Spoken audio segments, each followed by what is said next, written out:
ამჯერად ეთერშია hard tableau, კიდევ ერთი პროექტი ჩვენი, ფრიად საინტერესო.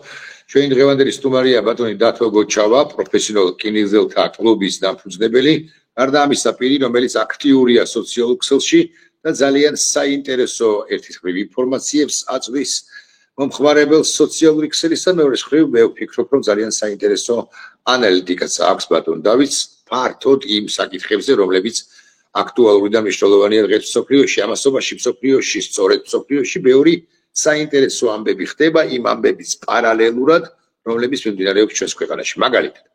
მაგალითად, ამბავი სირიაში, ისიც თქვენ რომ რუსეთი, სწორედ რუსეთი არსებითად მარცხდება ახლო აღმოსავლეთში, შესაძლოა ძალიან საინტერესო ამბავია ის, რომ აწუხე ყოფილმა დიქტატორმა, უბრალოდ დიქტატორმა, მაინც ესე ვთქვათ, ბაშარ ალ-ასადმა წარმოუდგენელი რაოდენობით თანხა გადასცა, ან გადაურიცხა, თუ გებავთ ესე ვიტყვი, მოსკოვს, კრემლს და ეს არის რამდენიმე ათეულ და 100-ზე მეტ მილიარდ დოლარზე საუბარიც კი არის.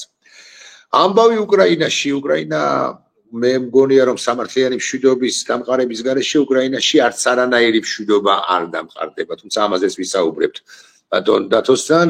ირიმის დაბომბვა, ხო, ამასობაში მაკრონის ინიციატივები, რომლებიც ხვალ ჩვენთან კონტექსტშიც არის და ასე შემდეგ. მოკლედ, მე მივესალმები ბატონ დათოს, მოგესალმებით ბატონ დათო, ძალიან დიდი მადლობა რომ მონაწილეობთ ჩვენს გადაცემაში. უპირველეს ყოვლისა დავიწყებ ახლახან გავრცელებული ინფორმაციით იმის თაობაზე, რომ შეერთებული შტატები მიდის, ცოტა უცნაური სიტყვაა, მიგორავს სანქციებამდე, მაგრამ ჩემი ყურადღება ისე როგორც თქვენი მიიქცია იმან, რომ საქართველოს ხელისუფლებას კი არ უწესებენ ისინი სანქციებს, არამედ ესეთი დეფინიციას ძალიან დიდი მნიშვნელობა აქვს, სახელდებას ძალიან დიდი მნიშვნელობა აქვს, ქართულ ოცნებას. მითხარით თქვენი ინფორმაციის თაობაზე პირველ ყოვლისა და გავაანალიზოთ სწორედ ეს ამბავი. მე გავეცანი უპირველეს ყოვლისა დიდი მადლობა მოწვევისთვის ბატონო ირაკლი. გავეცანი რა თქმა უნდა სახელმწიფო დეპარტამენტის განცხადებას და მნიშვნელოვანია სხვადასხვა კომენტატორებიც უსვამენ ამას ხაზს, რომ სახელმწიფო დეპარტამენტი სანქციებს უწესებს არა საქართველოს მთავრობას, არამედ ქართულ ოცნებას. და სიტყვებს დიდი მნიშვნელობა აქვს. გამომდინარე იქიდან, რომ ქართული ოცნება არ განიხილება საქართველოს მთავრობის ანუ სახელმწიფო დეპარტამენტის განცხადებაში პირდაპირ ხაზგასმულია, რომ საქართველოს მთავრობა არ ყავს. აქვე შეგაწყვეტილებთ, აი მაკრონი რო დაუკავშირდა ბიძინა ივანიშვილს, ის არ დაკავშირებია ფორმალურ de-facto პრემიერ-მინისტრი რამიკო ბახიძეს. და ეს იყო შეგნებული გადაწყვეტილება საფრანგეთის ლიდერისა და ის უკავშირდება ერთის მხრივ, მე ესეთი ანალიზი მაქვს ყოველ შემთხვევაში, პირს, რომელიც რეალურად მართავს ამ ქვეყანას, მაგრამ მეორეს მხრივ იმიტომ უკავშირდება სწორედ მას, რომ თქვენ თქმის არ იყოს, დასავლეთი საბოლოოდ ყალიბდება იმასთან დაკავშირებით, რომ ეს ფორმალური ხელისუფლება de jure სულაც არ არის. დიახ, სწორედ მაგაშია საქმე, რომ მთელი დასავლეთ დემოკრატიული სამყარო აღიარებს, ხაზს უსვამს იმას, რომ საქართველოს მმართველი არის ბატონი ბიძინა ივანიშვილი. მორჩა საქართველოს არ ყავს მთავრობა, არ ყავს პრემიერ-მინისტრი, არ ყავს ლეგიტიმური პარლამენტი, არაფერი ლეგიტიმური არ არის, საქართველოს მართვა ხორციელდება, არ ვიცი, წარმოუდგენელი სქემის მიხედვით, ანუ წარმოუდგენელი ფორმატია ქვეყნის მართვის. ასეთი არ ვიცი. ახო უპრეცედენტოა, მეც გეთახმები. ბატონ დავით, აი სანქციებს რო დაუბრუნდეთ, რა ტიპის სანქციები იქნება ეს? იმიტომ რომ ლაპარაკი არის სახელმწიფო დეპარტამენტზე არ ვლაპარაკობ, გახსოვთ გეტყვით, მხოლოდ ლაპარაკი არის რამდენიმე ტიპის სანქციებზე, მაყურებელსაც რო განვმარტოთ, ეს არის მაგნიცკის სია. მაგნიცკის სია არის ადამიანის უფლებათა დამრღებელები, ვინც იქნებიან პოლიციელები, ძალოვანი სტრუქტურების წარმომადგენლები და ასე შემდეგ, მათ წინააღმდეგ. არსებობს მერე უკვე შემდგომი შეერთებული შტატების სანქციებს გულისხმობ, შემდგომი ტიპის სანქციები, მაგალითად ფინანსური სანქციები, რაღაც კონებრივი სანქციები და ასე შემდეგ. ვიზა სანქციები. უვიზო სანქციები. აი ეხლა რაზეც ჩვენ ვამახვილებთ ყურადღებას, რომ ქართულ ოცნებას დაუწესებენ, ეს როგორი ტიპის სანქციები იქნება სახელმწიფო დეპარტამენტის? ჯერჯერობით განცხადებაში ხაზგასმულია, რომ სანქციები დაწესდება სავიზო შეზღუდვების პოლიტიკის ფარგლებში. ჯერჯერობით, მაგრამ ესრულებითაც არ გამორიცხავს იმას, რომ სანქციების გამწვავება მოხდება, უბრალოდ ეს არის სიგნალი, რომ ჩვენ ვიწყებთ თქვენს დასანქცირებას. მორჩა. კეთილი, ერთი კითხვაც გაჭრის. ანუ ახლა ამ კითხვაზე პასუხი ადვილი და მარტივი გასაცემი არ არის. ფაქტია, რომ სანქციების პოლიტიკა, მაგალითად რუსეთის მიმართ დაწესებული სანქციების პოლიტიკა თავიდან იყო შთაბეჭდილება, რომ ეს თითქოს და ფუჭი რაღაც ღონისძიება იყო, მაგრამ დროთა განმავლობაში აღმოჩნდა, რომ სწორედ ამ დაწესებული სანქციების შედეგად რუსეთის ეკონომიკა თითქმის უკვე ჩამოქცევის პირასაა მისული. ანუ სანქციების მოქმედებას დროს სჭირდება, მოთმინება სჭირდება და აუცილებლად დადგება შედეგი. ისინი არ დააწესებენ სანქციებს.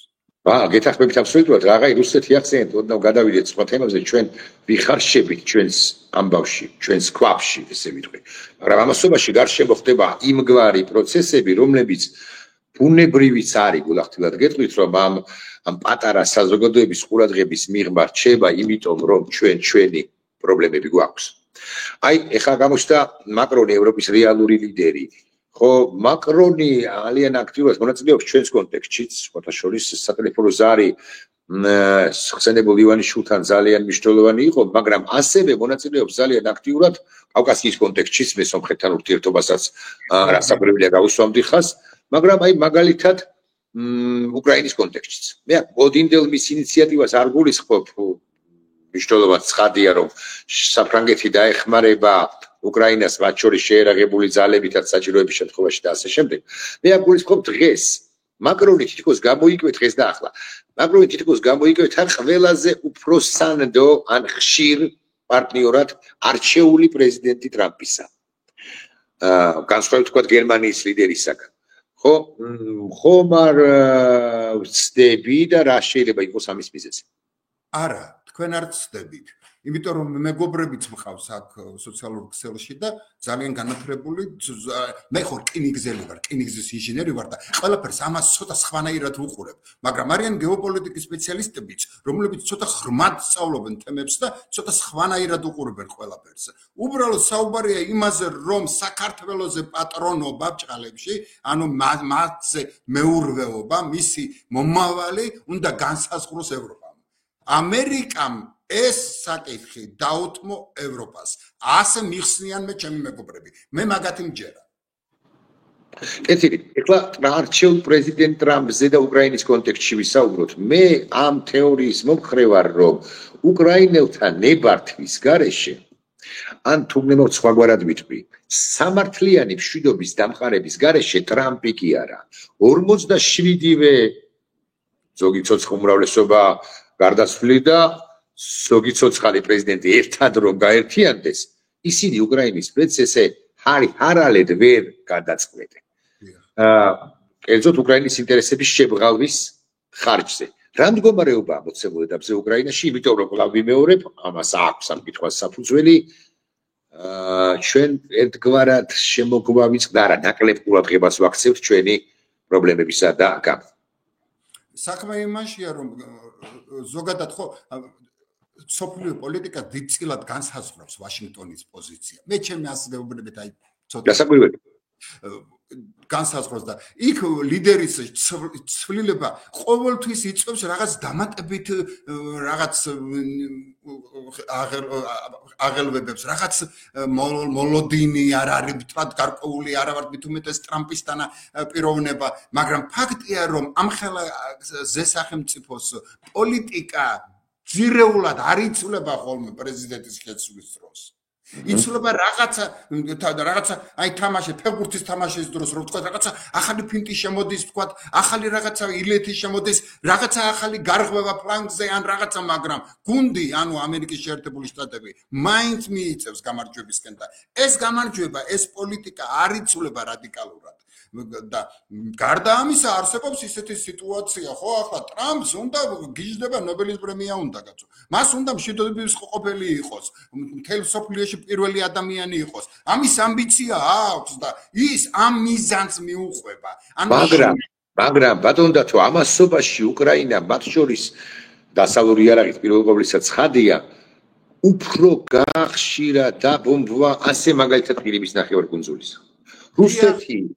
რუსეთი, რომელიც იქადნებოდა და ამბობდა, რომ მე ესეთი ძლევამოსილი ვარო, რუსეთი სულაც არ არის ბოლო პერიოდში ძლევამოსილი. ახლა ჯერ სირიის კონტექსტი არ შემომხავს, ჯერ მხოლოდ უკრაინაში ვარ ჩარჩენილი, მაგრამ უკრაინა უფრო რაღაც თქვა ორი თვის წინანდელი ვითარება უკრაინაში იყო ერთგვარად ან დიამეტრალურად განსხვავებული, ვიდრე არის დღეს.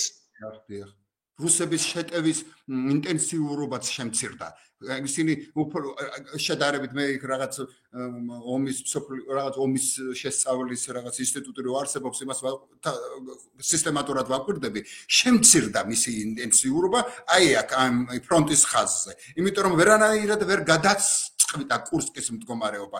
ამასობაში უკრაინელებმა რაღაცეების წარმოება, ანუ უწყვეტი წარმოება წყვეს სხვადასხვა ტიპის რაკეტების, სხვადასხვა ტიპის უპილოტო საფრენი აპარატების. ამასობაში იარაღიც დაუგროვდა ბაიდენი აგზავნის, უნდა თავისი ვადის ბოლომდე გამოყენება. ანუ ეს ხო ძალა არის. ამასობაში ევროპაც უკვე ისეთ სიტუაციაში ისეთ მას იკავებს, რომ ტრამპი რაღაცა გაგიჟდეს და რაღაცა ისეთი რაღაცა მოინდომოს, რომ ჩვენ პირისპირ დავრჩეთ, ხო, ამ გამოწვევის წინაშე. ამიტომ ევროპაც მზად უნდა იყოს. კი, ეხლა კურსკი ახსენეთ თქვენ და კურსკზე გავაგრძელებ. ეხლა უყურეთ ეს მოარული ხმები, არა, შეიძლება მოარული ხმები არასწორი დეფინიციაა. მოკლედ, მე დავამთავრებ ომს 24 საათში. ტრამპს ეს არ გაუმეორებია, კარგა ხანია სიმართლე გითხრათ, მაგრამ ერთ წუთს ჩავრჩეთ მის საარჩევნო ამ სიტყვაში, ხო? მე კარგად არ მესმოდა, არ მესმის და ვერც გავიგებ. როგორ დაამთავრებს ვინმე ომს 24, 48, ან 72, ან 240 საათში, თუ არსებობს კურსკის პრობლემა. აი, დღეს თუ თქვან რომ გავიყოთო, დავშორიდეთო. კურსკი არასწორი სიტყვა ალბათ ოკუპირებული აქვს, მეთქი ვერიდები ამ სიტყვას, მაგრამ მოკლედ კურსკში არიან უკრაინელები. დე იურე რუსეთის ტერიტორიაზე არიან უკრაინელები. დამითმე მე დღეს ამ მდგომარეობაც არის, იქ დავასრულოთ, მაშინ უკრაინის წყალებში რჩება კურსკი, ხო? ხო, ლოგიკური მსჯელობაა. აი მე ფიქრობ, მე ხო არა ვარ სამხედრო სპეციალისტი, მაგრამ ეს კურსკის ოპერაცია სამხედრო გენიოსების დაგეგმილია. მე არ ვიცი ეს დაიგეგმა კიევში, პენტაგონში, წარმოდგენა არ მაქვს, მაგრამ ფაქტი არის ის, რომ ამან ძალიან შეცვალა ყველაფერი, ფორმატი შეცვალა უკრაინის ომის. ანუ ჩვენი ხედვა შეცვალა, ყველაფერი შეცვალა და ჩვენ არ ვიცით ხო ძირითადად უმეტესწილად რა ხდება სინამდვილეში ინფორმაცია ხო ჩვენ მაგრამ ადამიანები რომლებიც ამას ხელმძღვანელობენ ამ ოპერაციას და ეს არის უწყვეტი 24 საათიანი ოპერაცია წარმოიდგინეთ ახლა მარტო მოსახლეობის თვალში უკრაინელი შემოდის რუსეთის ტერიტორიაზე არ ანგრევს არაფერს მოდის და ის რუსი მოსახლეობა უკრაინელების მშვიდობიანად ხვდება ამასობაში კურსკის რაღაცა რაიონების გათავისუფლებას იწყებს რუსი რომელიც მიწასთან ასწორებს ყველაფერს და ამას მოსახლეობა ხო ხედავს უბრალოდ ამისი დეკლარირება არ ხდება ამისი რეკლამირება არ ხდება სათანადო დონეზე მაგრამ ვინც ყურადღებით ვეცნობით ინფორმაციებს ხო ხედავთ რომ მე ხო გალელი ვარ მე ხო ვიცი ჯარის შემოსვლა რას ნიშნავს ჩემთვის ანუ ეს ფიზიკურად განცდილი ხვდებით ახლა წარმოიდგინეთ თქვენ ეზოში ხართ და შემოდის უკრაინელი ვა იცინის რაღაცა მოაქვს, რაღაცა საჩუქარი მოაქვს, ან რაღაცა შემშვიდობიანად ხვდები, იმიტომ რომ მაინც საბჭოთა კავშირის ყოფილი საბჭოთა კავშირის შვილები ვარ და ჩვენი ურთიერთობა ადვილი და მარტივია. არ არის რამთრად ისე გართულებული ვიცნობთ, ერთი სალაპარაკო ენა გვაქვს რაღაცებს. ამ დროს შემოდი ათავისუფლებს ჩემიანი მიწასთან ასწორებს ყველაფერს. აი კურსკის ოპერაციის მთავარი არსი ჩემთვის.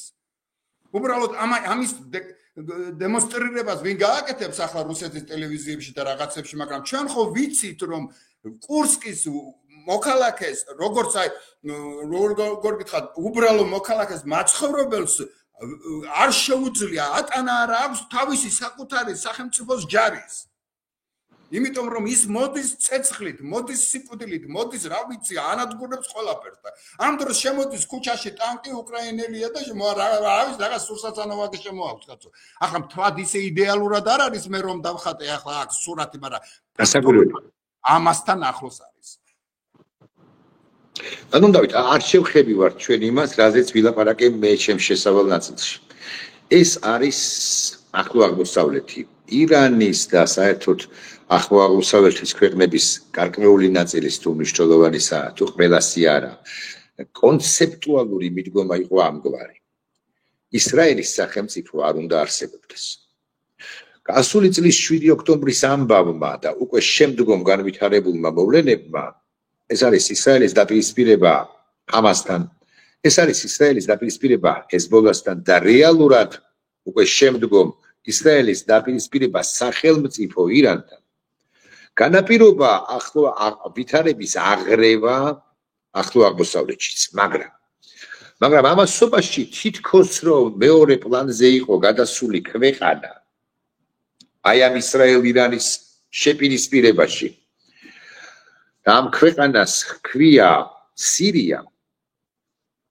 და ამ ქვეყნის სათავეში იყო საერთაშორისო დამნაშავე, მათ შორის სირიელი ხალხის წინააღმდეგ დამნაშავე ბაშარ ალ-ასადი, რომელიც ბოლო 13-14 წელიწადია სამოქალაქო ომს არ ამთავრებს.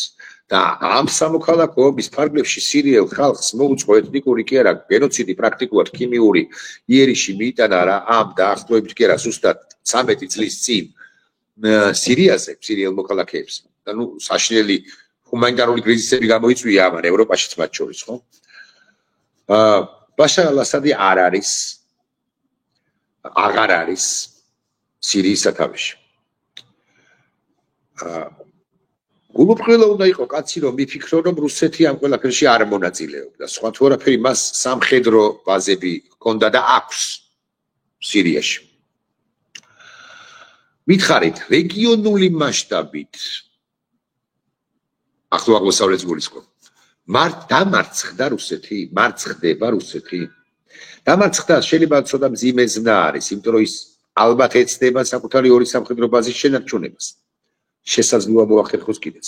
დასუსტდა და თუ დასუსტდა და დასუსტდა ფაქტია რატო? რა ანალიზი არსებობს? ჩვენ გვავიწყდება რომ იმ ადამიანმა, იმ ქვეყანამ თქვათ, ანუ თურქეთს გულისხმობდა მისმა ლიდერმა, მოახერხა ის რომ სამხრეთ კავკასიაში სერიოზულად შეცვალა ხო სიტუაცია. ყარაბაღის ომს გულისხმობდა. ან ძალიან დიდი როლი ითამაშა, ხო? და გავიდა რა წართვეს თუ არ ვიცი როგორ დაიბრუნა თავისი ტერი რამდენი ათეული წლის შემდეგ, ხო? იგივე ადამიანმა, იგივე ქვეყანამ სერიოზული გავლენა იქონია იმაში, რომ ფაქტობრივად რუსეთმა დაკარგა სირია. და სირია მარტო ის ხომ არ არის რომ რაღაცა ქვეყანა და რაღაც ის იყო ლოგისტიკური ცენტრი, რუსეთის ლოგისტიკური ცენტრი, რომელიც აქედან ნაწილდებოდა აბსოლუტურად ყველაფერი, რაც საერთოდ გადაზიდვებს შეეხება, რაც საერთოდ სამხედრო ინტერვენციას შეეხება, აფრიკის მიმართულებით აღმოსავლეთ და იკარგება და ახლა ეხვეწება ისევ, წარმოიდგინეთ ახლა პუტინი თხოვს ერდოღანს რომ დამეხმარეს ჩემი ჯარების გამოყვანაში. ახლა უკვე გუში მცელდება ინფორმაცია რომ სირიის ახალ მთავრობასთან ახლოს არის რუსეთი შეთანხმებაში იმასთან დაკავშირებით რომ ხმეიმიმის და ტაორტუსის ის რა ქვია სამხედრო ბაზები შეინარჩუნა. ახლა რა ფორმატში იქნება ეს, როგორი პირობები იქნება, არავინ იცის, ჩვენ ჯერ არ ვიცით, მაგრამ ფაქტია რომ მოსკოვი უკვე ფიქრობს იმაზე რომ რაღაცნაირად საერთო ენა გამონახოს ახალ მთავრობასთან სირიის, რომ მისი ყოფნა, სამხედრო ყოფნა შეინარჩუნოს სირიაში. იმდენად მნიშვნელოვანია, იმიტომ რომ თუ სირიიდან რუსეთი წავიდა, იქ აბსოლუტურად ყველაფერი იცვლება. იცვლება საერთოდ ყველაფერი. მათ შორის, ბატონ დათო, იცვლება ჩვენთვისაც, იმიტომ რომ უყურეთ, მე მაინც და მაინც ავპროგნოზირებ, რომ 2025-შივე დასრულდება ომი უკრაინაში. მე მქონდა ადრე ეს არასწორი გათვლები, პროგნოზები, იმედები, რომ 23-ში დასრულდებოდა, თქვათ, ხო? 24-ში. მაგრამ მოდით ახლა ცოტა თავშეკავებულები ვიყოთ უკვე შემდგომ მით უფრო რომ ჩვენი პროგნოზები არ გამართდა შემდგომი პროგნოზების გამო თქმისას. ხო, უკრაინაში მაინც და მაინც 25-ში არ დამთავრდება, მაგრამ ტრამპის ადმინისტრაცია შეიძლება თქვენ თქმის არ იყოს აღმოჩნდეს იმგვარი ან ბაიდენისაგან ამ თვალსაზრისით განსხვავებად განსხვავებული კვეთრი რომ შეაიარაღოს და შეაიარაღოს უკრაინა. ან უკრაინას შეუწყოს ხელი საკუთარი ინდუსტრიის წარმოებაში, რაც განაპირობებს ყოველგვარი ნებართვის გარეშე, მომეცით, გევედრებით, დამქთეთუფლება, რომ მე დავბომბო, პირობითად კურსკი, ვორონეში, ხო? ყოველგვარი ნებართვის გარეშე უკრაინამ შეიძლება საკუთარი საკუთარი რაკეტების სამხედრო ოპერაციები აწარმოოს. რუსეთს მოკლედ კარგი დღე არ ელის. ჩვენთან ამასობაში ისევა ეს არ მინდა თქვა რომ 50-50-ზეა მეთქი მე მგონია რომ ჩვენი უპირატესობა თვალში საცემია რუსულ ძალებთან მაგრამ მოდი მაინც ვთქვათ რომ აი ეს რაღაც ბაგირის გადაწევის პროცესი ხელის გადაგრეხვის პროცესი მიმდინარეობს ეხლა კითხვა ცოტა უცნაური ფორმულირება უნდა მივცე ამ კითხვას თუ გარშემო რუსეთი ყველგან მარცხდება დროთა განმავლობაში სუსტდება მარცხდება აღარ არის ისეთი ძლიერი როგორიც იყო თქვათ 5 წლის წინ ცოტა ვრცელი კითხვა მონოლოგი გამომდის მარცხდება თუ არა ის პირდაპირ მნიშვნელობით ავტომატურად არა მაგრამ უკეთესი სიტყვა ვერ მოვიფიქრე ავტომატურად საქართველოშიც უნდა თუ არ უნდა ანუ მისი პროქსი რეჟიმები ამ შემთხვევაში ჩვენ შემთხვევაში ივანიშვილისა ან პოლიტიკას ცვლისას მე არ მაწყობს იმიტომ რომ მე მას აღარ ვენდობი ან საერთოდ მიდის უნდა თუ არ უნდა დიახ მითხარით ეს თქვენი მოსაზრება რაც მიბიჯელე იმასთან დაკავშირებით ჩემი აზრით ოცნებას წაგებული აქვს ოცნებას არ უშველის არაფერი ანუ ჩემთვის წარმოუდგენელია რა უნდა გააკეთოს ახლა ქართულმა ოცნებამ იმისთანა რომ ჩემი გული მოიგოს არ არსებობს აი შანსი არა აქვს თორემ კი ბატონო მე მშვიდობა მე რომ მინდა ისე ვის უნდა კაცო დაიჭერეს ხომ მშვიდობა შანსი არა აქვს უბრალოდ ეს არის გამორიცხული ასეთი რაღაცა რომ ჩვენი ჩვენმა ქვეყანამ ასეთი წყობით ასეთი სტრუქტურით გააგრძელოს არსებობა განვითარებაზე ლაპარაკიც კი ზედმეტია ასეთი წყობა ვერ უზრუნველყოფს განვითარებას ანუ შენ ვეღარ ვითარდები შენთან არ არის სოფლიოს ცივილიზაციის ანუ გონება არ არის ჩავლილია ახალი ტექნოლოგიები არ არის ცოდნა არ არის შეგაიკაცო ქუჩაში დგას IT ტექნოლოგიების წარმომადგენლები გაავსეს ხო არ არსებობს მაგალითად სარკინიგზო სექტორის აი ჩემი სექტორის რომლის მიმართ მე ყურადღება გამახვილებული მაქვს მისი განვითარება გამორიცხულია IT-შნიკების უკაცრავად გარეშე არ არსებობს ის თუ არ არის ჩემი მოკავშირე მაგალითად საინფორმაციო ტექნოლოგიების სპეციალისტი და ამ სპეციალისტის ადამიანი ერთ-ერთი უმაღლეს თანამდებობაზე თუ არ არის სარკინიგზო სექტორში რკინიგზა ვეღარ ვითარდება ის კი არა მთავრობაში ხავთ მაგათი წარმომადგენლები და გაცებრების მიმართულებით რაღაცა მინისტრი ქვეყნის ეკონომიკის და ასე შემდეგ ეს ადამიანი ახლა ქუჩაში დგას ქუჩაში რო დგას ახლა არ არის ამათ ხომ არაფერი არ უჭერთ უყურე დააკვირდით როგორი ტიპის ადამიანები არიან აი ახლა ეს ბოლო 2 დღეა ძალიან საინტერესო მოვლენებთან გვაქვს საქმე აი სპეციალისტი არის უზრუნველყოფილი ადამიანი კაცო ის ზის ოთახში და შეუძლია ნებისმიერ უცხოეთის კომპანიასთან თანამშრომლობდეს და იმდენი კონდეს ხელფასი მინისტრს არ კონდეს ივანიშვილის მინისტრის ხელფასი და გასამჯელო ან იმდენს გამოიმუშავა ანუ ის ხო არ გამოდის ქუჩაში გაჭრვებისა გამო ის არ გამოდის იმისთვის რომ მაგას შეზღუდული რამენაირად პირიქით ის მაგას ვერ შეზღუდავს ვერავინ ახლა თუ ინტერნეტს გადაჭრიან და რაღაცა არ ვიცი აი ეს ადამიანი როცა ქუჩაში გამოდის მაშინ ბატონო მართველო პარტია შენ შანსი არ გაქვს არ არსებობს მომავალი არ გაქვს და ამიტომ მე კინიკაში კიდევ საერთოდ გამორიცხული აი არ არსებობს ბატონ დათო, ძალიან დიდი მადლობა. მე ვფიქრობ, აღურევლისთვის ძალიან საინტერესო იყო თქვენისთან და კვალიფიციურ პირთან და გარდა იმისა, რომ კვალიფიციური პირი ხართ უშუალოდ თქვენ სფეროში, ეს გასაგებია, მაგრამ ეს თქვენი ვიწრო სფეროა. თქვენ თაობის და უშუალოდ თქვენი წარმომადგენლების, აი ესეთი თამამი მსჯელობის არა ვართ ჩვენ განებივრებულები. Თქვენი მსჯელობა ყოველთვის თამამი იყო, რამდენჯერაც ჩემი რესპონდენტი და არა მხოლოდ ჩემი რესპონდენტი ყოფილხართ, ისიც მადლობას გიხდით. მე აქ უფრო თქვენს კოლეგებზე საუბრობ, ვისრო და ფართო გაკეთებ. დიახ, აი ამ კუთხითაც სულ უნდა ვაკვირდებოდეთ პროცესებს გარშემო.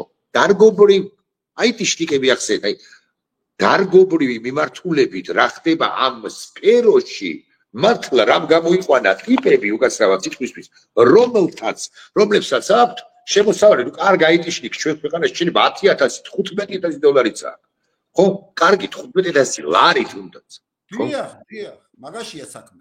ხო და ესენი ეს არ არის სახიობის გამოსვლა, მე მათ დასაკვირველი არ ვაკრინებ, კაცო, დასაკვირველი ძალიან მაგარ რამეს აკეთებენ ისინიც, მაგრამ აი ტიშტი უზრუნველყოფილი ტიპები გამოვიდნენ, ხო? კარგი, ბატონ დაცო, ძალიან დიდი მადლობა წარმატებას და გამარჯვებას გისურვებთ. ბატონი დაცო გოჩავა იყო ჩემი სტუმარი, მაყურებლისთვის მასთან ჩემი დიალოგი ვარაუდობ რომ იყო საინტერესო. გამარჯვება. დიდი მადლობა, გაგიმარჯვეთ.